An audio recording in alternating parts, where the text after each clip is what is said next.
কাজ করতে করতে জীবনটা শেষ। আমার একটা সহযোগিতার একটা পোলাপানও নাই যে আমার লগে একটু সহযোগিতা করবো। জীবনটা শেষ করে লাগলাম কাজ করতে করতে। বন্ধু, ওই যে চাচা কামড়তাছে, চাচার লগে খুশি সংবাদটা কই গা। জানতে চাচা রে, চাচা, কি বাইস্তা এত আসতেছ গা, কি হয়েছে? চাচা, কি হয়েছে বাইস্তা?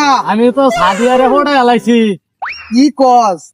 দাদা কামটা শুনছুন কি করছে? হ্যাঁ দেখ শুনছস কি কইছে? এই বলে যে কাম শুনছুন কি করছে, দেখ কি কামটা করছে। হ্যাঁ হে যে কাইয়ার কাইয়া, হ্যাঁ। হে বলে দাদা রে বড় আসছে। এই গার কাম শুনছুন আমনে কিছু কোন? হায় রে বাইস্তা, তুমি যে কালার কালা, তোমার সাদিয়া কেমনে পছন্দ করছো আমি নিজেও বুঝি না। আমি নিজেও ব্যাক করে দিতেছি গা, বুঝছো চাচা? চাচা, তুমি আমার মান সম্মানটাকে ধুলাই মিশাই দিছ। এটা একটা কইতাল্লা, তুমি চাচা হইয়া চাক তুঙ্গলের কোনো আজকের মধ্যে সম্পর্কই নাই। এই যে গেলাম গা, তোমরা সম্পর্ক তোমরা লও, তোমরা থাকো।